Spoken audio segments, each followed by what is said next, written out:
contarles durante una hora quién era Leonardo da Vinci. El TikTok no demerita, el TikTok es una forma. Tenemos que apoderarnos de las estructuras mediáticas dándoles contenido, riqueza, imaginación y no el miedo. Gracias.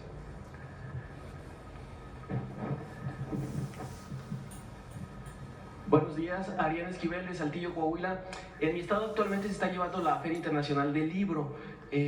¿Cómo cree que estos lugares, estos eventos logran fomentar la lectura entre los jóvenes, entre los niños y aparte crear una comunidad? ¿Cree que se puedan replicar más ferias durante los años, ya que en muchos estados pues solo se realiza una al año? ¿Y cuáles son las editoriales que van a participar en este proyecto que cierra en este año? El proyecto 25x25, si me das 5 días te lo digo, estamos cerrando. De hecho, ya está confirmada Casa de las Américas y Monte Ávila, y yo cerraré esta semana el trato con Siglo XXI, pero todavía no sé qué otras se van a sumar al proyecto. Hay conversaciones. Y las ferias de libro son maravillosas, hombre. Es el único lugar donde puedes comer un churro con la mano derecha y leer un libro con la mano izquierda, y no hay pecado en esto. Basta ya de identificar el mundo del placer, el mundo de la gastronomía como lo negativo y el libro como lo oculto, lo deseable. Para nada. Nomás no hay que equivocarse de mano, pues si no te queda el libro todo pringoso.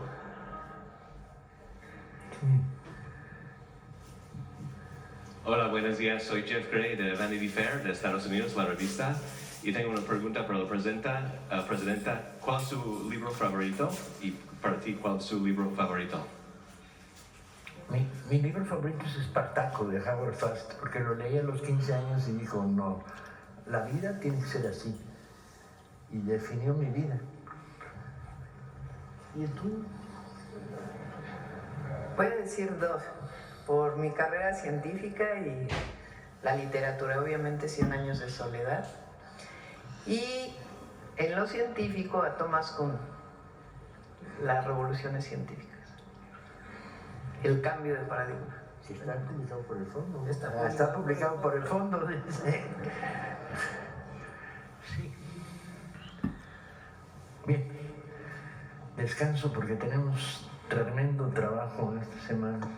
Por ejemplo, extrañísimas discusiones sobre qué tipo de papel hacer en los libros que regalamos a los reclusorios para que no se los vayan a fumar los internos. Por ejemplo, la discusión de si vamos a publicar en maya o no, porque hay poco maya leyente y por lo tanto tenemos que hacer libros, audiolibros para la riquísima lectura en maya. Por ejemplo, definir cómo va a ser la colección que vamos a hacer para un plan de fomento de la lectura en una población del Estado de México donde tiene el nivel más alto de deserción infantil por embarazo. Y tenemos que encontrar los libros y llegar a las escuelas. Y tenemos que tener un pacto con el Instituto de la Mujer para que vayan y den conferencias, pero nosotros encontrar los libros claves para portar este mensaje de una manera diferente. Bueno, yo les prometí un documento, el cierre del tema del sexenio del 94 al 2000. Ya hoy cerramos eso. Viene un documental sobre ese periodo, un pequeño documento porque es de 5 minutos. Después 2 o 3 preguntas más y luego vamos a Suave Patria. Adelante.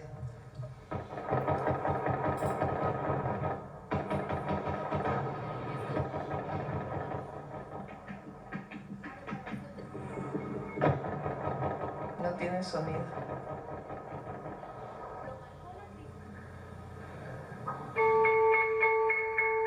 El sexenio del presidente Ernesto Zedillo lo marcó la crisis económica, la devaluación del peso y el rescate bancario que benefició a una cúpula empresarial a cambio de sumir a millones de mexicanas y mexicanos en la pobreza.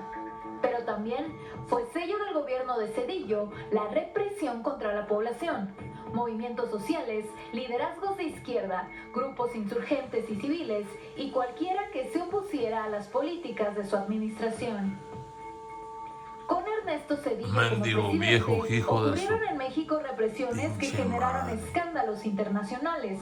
Corrupto de El madre el 28 de viejo diciembre de cabrón. 1995, en la masacre de Aguas Blancas, 17 miembros de la organización campesina de la Sierra Nunca del debió Sur ser fueron presidente ese asesinados viejo a tiros cabrón. y otros 23 heridos por judiciales y policías cuando se dirigían a protestar por la desaparición de uno de sus compañeros. Un acto atroz que el resto de los integrantes de la organización aseguran fue planeado con la participación de diversos secretarios y funcionarios del estado de Guerrero por órdenes del entonces gobernador Rubén Figueroa Alcocer. El gobierno estatal intentó acusar a los campesinos de agredir a la policía para justificar lo ocurrido, pero la evidencia desmintió esta versión y 3 meses más tarde el gobernador Figueroa Alcocer se retiró del cargo con licencia indefinida y manteniendo su fuero. A pesar de las violaciones graves a los derechos humanos que fueron documentadas, los presuntos responsables continúan gozando de impunidad. La política represiva de Zedillo contó con el apoyo del PAN. El titular de la Procuraduría General de la República fue Antonio Lozano Gracia, pieza clave del grupo de Diego Fernández de Ceballos. Fue resultado de un pacto no escrito. El jefe Diego desapareció en la campaña de 1994 para facilitar la victoria de Ernesto Zedillo a cambio de posiciones en el gabinete. Esta represión estuvo lejos de ser la única durante el mandato zedillista. 2 años más tarde, en la localidad de Acteal, en el municipio de Chenaló, en la región de los Altos de Chiapas, en el contexto del levantamiento zapatista, en el que las desapariciones y homicidios eran la norma, el 22 de diciembre de 1997, un grupo paramilitar disparó armas de uso exclusivo del ejército contra la organización indígena Las Abejas, mientras el grupo de indígenas Tzotziles se encontraba orando en una ermita. La masacre se prolongó por más de 8 horas y dejó 45 muertos, entre estos mujeres embarazadas, niñas y niños, así como 26 heridos graves y víctimas que murieron por heridas con armas punzocortantes o disparos recibidos por la espalda. De nuevo, la administración de Zedillo, a través de su secretario de Gobernación, Emilio Choaifet, intentó deslindar al gobierno federal de su responsabilidad en la matanza, algo que fue desmentido, ya que, como el mismo Choaifet admitió, tuvo conocimiento meses antes del ambiente de violencia en contra de la comunidad de la región. Una omisión que le costó el cargo a Emilio Choaifet. La reparación o reconocimiento de la responsabilidad del gobierno en estos hechos no fue dada por Zedillo, sino hasta 2020, 23 años después de la masacre.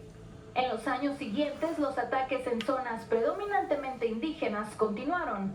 La madrugada del 7 de junio de 1998, en el municipio de Ayutla de los Libres, en Guerrero, 10 miembros de la comunidad indígena y un estudiante fueron asesinados por elementos del ejército mexicano en una escuela en la comunidad de El Charco, a donde acudieron para participar en una consulta popular. No estaban armados. Luego de ser rodeados, la balacera se prolongó durante 6 horas. Algunas víctimas recibieron el tiro de gracia y por varios días, más de 3.000 indígenas mixtecos quedaron bajo cerco militar. Otro episodio de la guerra de Zedillo contra la población indígena que buscaba su autonomía ocurrió a pocos kilómetros de Acteal, el 10 de junio de 1998, en el municipio de El Bosque, en Chiapas.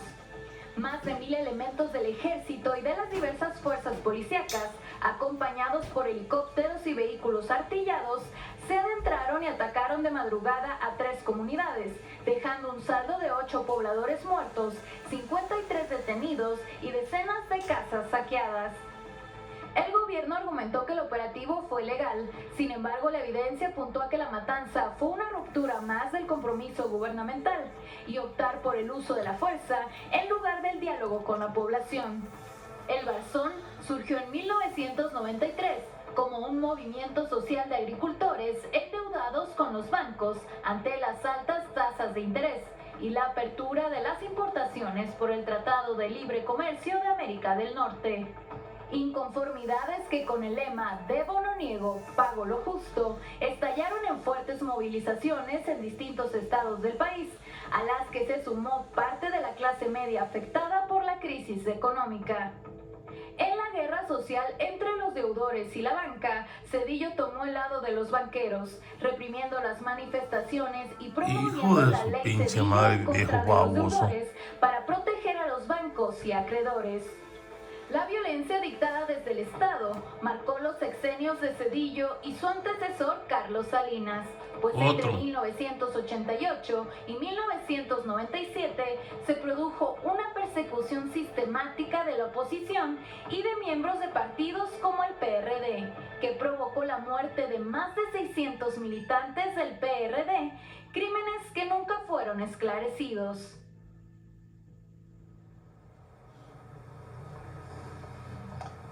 ¿Por qué ponemos esto? Primero para que se le quite el hocicón al viejo de Zedillo. Lo dijimos Viejo el 2 de octubre estúpido del 2024. ¿Quién fue el responsable de una represión ordenada? Pues el presidente de la República de entonces. Esto es solamente para que los jóvenes de nuevo conozcan el ambiente que se vivía en aquella época. ¿Por qué lo ponemos?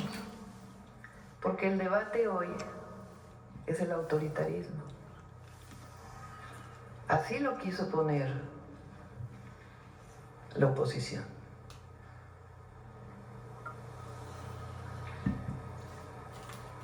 ¿Es autoritario llamar al pueblo de México a votar por el Poder Judicial? ¿Es autoritario que haya libertad de expresión? ¿Que se pueda decir lo que uno quiera en cualquier medio?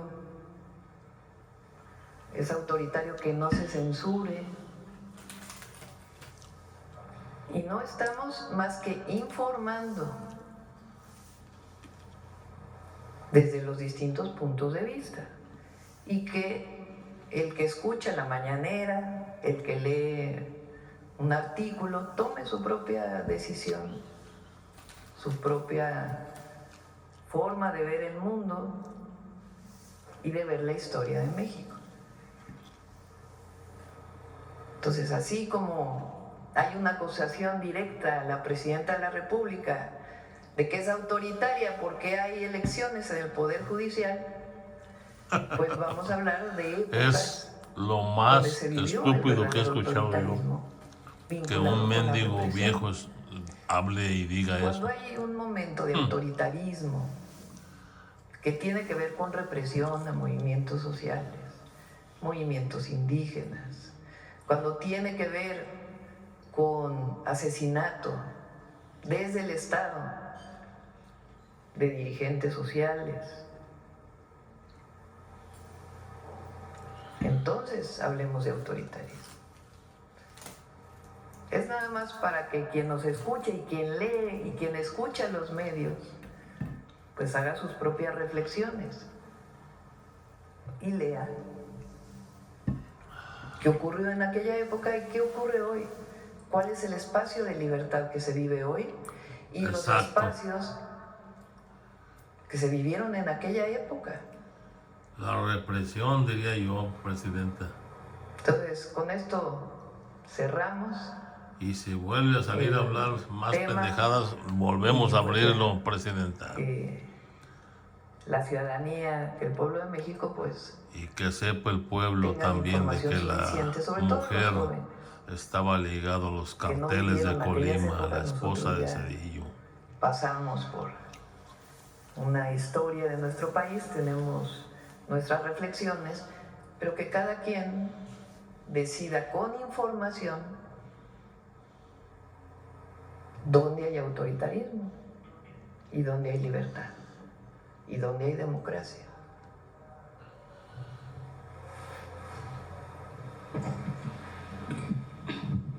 Buenos días, Presidenta. Buenos días, Secretario y demás invitados. Soy Yesenia Peralta de Business Energy, Gaceta y de Punto CDMX. Ya vamos creciendo, Presidenta. Bueno, mi pregunta, más bien mi intervención es acerca de que el día de ayer finalizó el Tianguis Turístico 2025 en Baja California, Tijuana y playas de Rosarito. Estuvimos presentes cubriendo este magno evento. Los resultados fueron extraordinarios, centrándose básicamente en una afluencia de compradores o agencias de viajes que acudieron desde Estados Unidos por la cercanía de Tijuana. Muy acertado el Tianguis y haberlo hecho en este terreno. Se obtuvo un récord Guinness por la mayor asistencia a un tianguis turístico enfocado a una sola nación, hablando de más de 7,500 personas en un solo día. 1,380 millones de pesos en derrama económica y 71,882 citas de negocios, las cuales 50% se concretaron. El tema de tocar esto, Presidenta, es porque a pesar de las relaciones entre Estados Unidos y México, el tema de turismo ha sido un tema bastante bondadoso y que atrae el fomento en el empleo, inversión, y fue muy importante estar presentes ahí y destacar que muchos de los inversionistas hoteleros comentaron que hay una gran importancia en el turismo médico, que están invirtiendo, la gente de Estados Unidos está llegando a Tijuana a invertir les ha hecho crecer, ha hecho que el fomento al empleo crezca, porque las personas de Estados Unidos han llegado a curarse, a pasar momentos de salud en hoteles que han implementado pisos completos como clínicas de recuperación, lo que ha traído una derrama económica importante y que, considero como medio de comunicación, Presidenta, que el apalancamiento que representa el turismo para México es muy importante. Dentro de lo que usted considera en el Plan México, ¿ocupa un lugar de importancia el turismo? Sí, por supuesto. Es uno de los temas que no se presentaron aquel día que presentamos el Plan México, el 3 de abril creo que fue, ¿no? El 4 de abril. Lo estamos incorporando, obviamente. Les doy algunos datos del Tianguis Turístico. Recibió récord Guinness 2025 por ser la edición con mayor número de asistentes a una feria de turismo nacional, con 7,395 personas registradas. Contó con la asistencia de 8,781 personas de 46 países que concentraron negocios con 3,957 expositores, 1,187 empresas y 1,773 compradores, 69% provenientes de Estados Unidos y Canadá. Además, es el primer tianguis que se hace binacional. Exactamente. Se lograron 71,882 citas de negocios, de las cuales 50% concluyeron en venta, beneficios económicos al Estado, generó una derrama económica de 1,380 millones de pesos, una ocupación hotelera superior al 90% y se consolidó como la edición con mayor pernocta en la historia. Es el tianguis turístico mejor valorado digitalmente de la historia, teniendo un alcance de más de 64 millones de cuentas únicas. Sí, es muy importante señalar que la secretaria Josefina Rodríguez Zamora y usted han estado muy enfocados en darle continuidad a lo que se comenzó en el sexenio pasado en relación a la oficina que se abrió permanentemente en San Diego, que va a estar permanentemente dando, por ejemplo, como lo que se hace en Mazarik, que se llama Punto México. Cada mes se va a estar promoviendo el turismo de México en ese país, lo que va a generar una derrama económica porque se vio el interés. Nosotros asistimos y vimos el interés, Presidenta, de que al ciudadano común no le están interesando las relaciones quizá no muy... Pues lo que se está dando en este momento, el turismo siempre decide dónde va y está decidiendo por México, lo que nos puede posicionar de la posición 6, podemos pasar a la posición 5 en breve. Eso son buenas noticias y bueno, nosotros estuvimos presentes y creo que va a ser algo muy importante que el turismo dentro del Plan México ocupe una posición importante para el apalancamiento económico de la nación. Por segundo, en otra situación, Presidenta, a partir de la implementación de las leyes secundarias decretadas el pasado 18 de marzo, se ha venido avanzando enormemente en la recuperación del terreno perdido en relación a las actividades de Comisión Federal de Electricidad. Recordemos que desde el sexenio pasado se ha venido recuperando esta soberanía de un 55 a un 55%, lo que se traducirá en beneficios importantes para la recuperación de lo que ya se había perdido, lo comentaba en sexenios anteriores.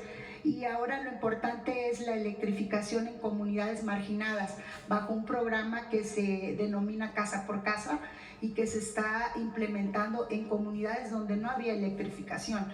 Se ha habido un gran avance. ¿De parte de quién? Comisión Federal está... Pero no se llama Casa por Casa, eso es importante porque hay una nota falsa que está saliendo en redes en donde dice que CFE tiene un programa que se llama Casa por Casa para cobrarle a quien debe electricidad. Eso es falso, no existe ese programa. Exacto. Se llama Sol del Norte, el programa que tenemos de promoción de paneles fotovoltaicos en Mexicali particularmente, y hay un programa que se llama Justicia Energética, que está en todo el país, y particularmente ahora estamos dedicándole más recursos a las comunidades aisladas de Durango. Sí, no quise decir que se denomina, sino que el programa es ir casa por casa viendo las necesidades que existen en las regiones marginadas para ver problemas de pagos, para ver problemas... No, pero es que ese no existe. Ese programa no existe, no. No se llama Casa por Casa. O sea, hay un programa normal. Bueno, entonces infórmeme acerca de eso. Sí, sería bueno. Voy a que venga, porque es importante. ¿Por qué lo digo? Porque en redes hay muchas noticias falsas y el Casa por Casa lo están tomando como si estuviéramos obligando a la gente a pagar. Entonces, vamos a traer a Emilia para que... Sí, para que aclare ese punto, porque lo que sí es un hecho es que ya se están reuniendo con el Consejo Administrativo y se ha avanzado en relación a las leyes secundarias que se implementaron a partir del 18 de marzo. Gracias por aclarar el tema, me gustaría mucho que ahondara en eso. Después lo traemos a Emilia Calleja. Muy amable.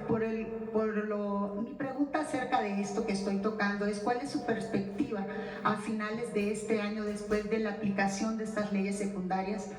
¿Cuál es su perspectiva al final de este año? Pues, de la aplicación.